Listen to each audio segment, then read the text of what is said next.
Hi friends, Karthika మాసం వెళ్ళిపోయింది కదా, ఇక నోరంతా లాగేస్తుందని చికెన్ తెచ్చేసారండి. ఈరోజు మనం చికెన్ ఎలా తయారు చేసుకోవాలో చూద్దాం.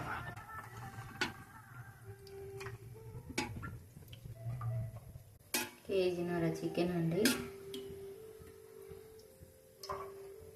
మనం ఆయిల్ వేసుకున్నాం.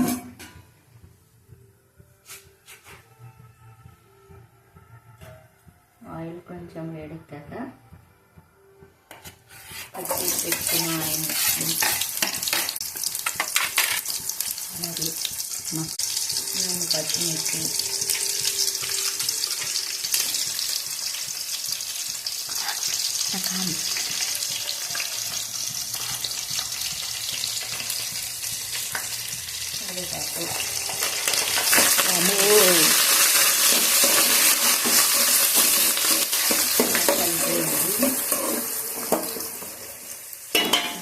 కొంచెం నవ్వుతున్నప్పుడు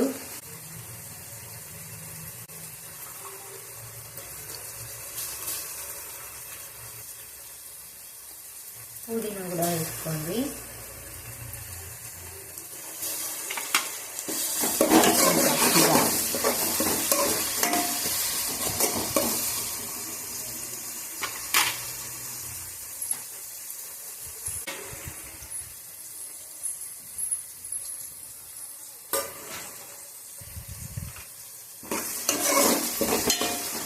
ఆనియన్స్ కొంచెం బ్రౌన్ కలర్ వచ్చేదాకా వేయించుకుందామండి.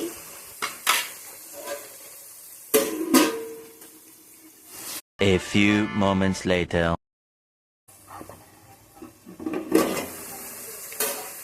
ఇప్పుడు దీంట్లోకి కొంచెం పసుపు,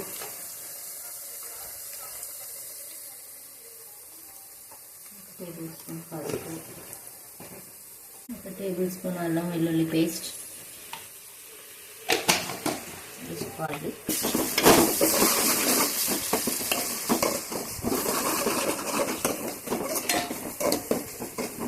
ఇదంతా పచ్చి వాసన పోయేంత వరకు కాసేపు మగ్గనిద్దాం.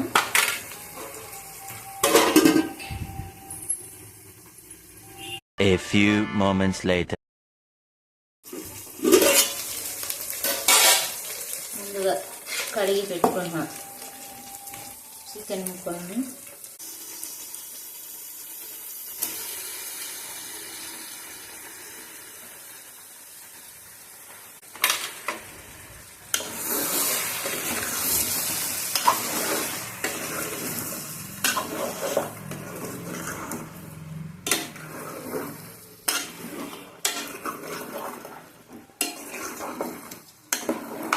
దీన్ని మంచిగా కలిపెట్టుకొని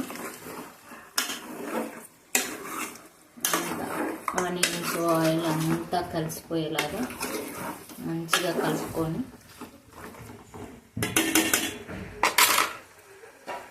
దీన్ని కాసేపు మగ్గనిద్దాం. A few moments later.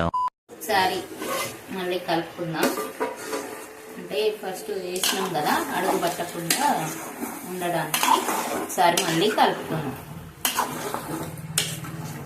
దీంట్లో వాటర్ అంతా వస్తూ ఉంటుంది కదా, అదంతా ఇంకిపోయేంత వరకు కాస్త ఉడకనిద్దాం. A few moments later.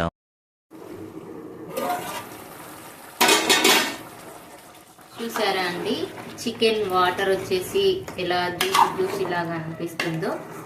ఇంకాస్త వాటర్ అన్నీ ఇంకిపోయేదాకా ఉంచితే చికెన్ పీసులు కాస్త మెత్తబడతాయి. అప్పుడు మనం కారం, ఉప్పు, మసాలాలు వేసేసుకుందాం.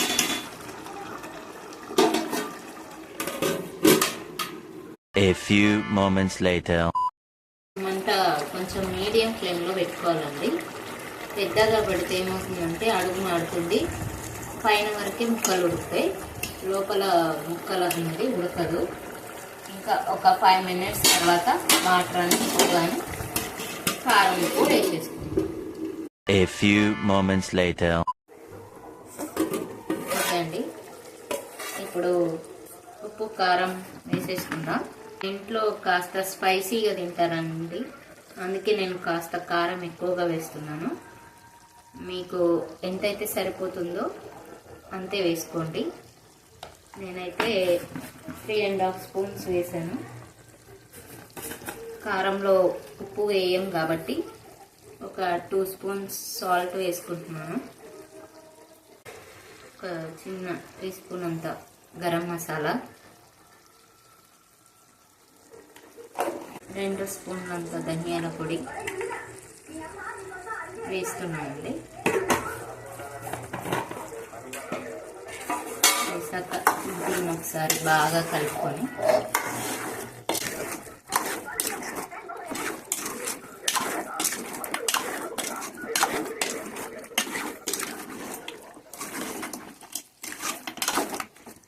ఒక 2 నిమిషాలు అలా మూత పెట్టి ఉంచుదామండి. A few moments later. ఇందాకే పాలకూర వండానండి. అది పిల్లలు ఇక చికెన్ అడిగారని చెప్పేసి చికెన్ తీసుకొని వచ్చారు. ఇప్పుడు చికెన్ ఉన్న తర్వాత పాలకూర ఎవరు తిన్నారు కదండి, అందుకోసం అని చెప్పేసి ఆ పాలకూర కర్రీని చికెన్లో వేసేస్తున్నాను. అప్పుడు వెరైటీగా చికెన్ విత్ పాలకూర అయిపోతుందండి.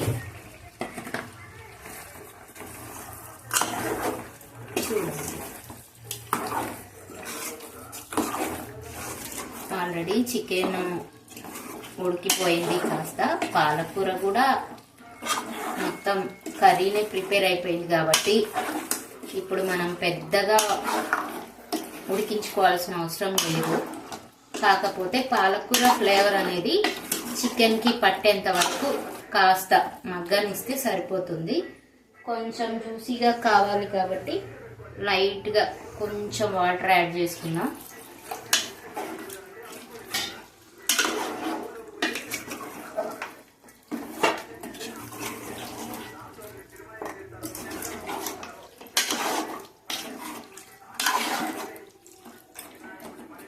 ఇలా కలిపేసుకొని కాస్త మగ్గేంత వరకు మూత పెట్టేసుకోండి. A few moments later. మగ్గిపోయింది. ఇప్పుడు లాస్ట్లో మనం కొత్తిమీర వేసుకుందాం.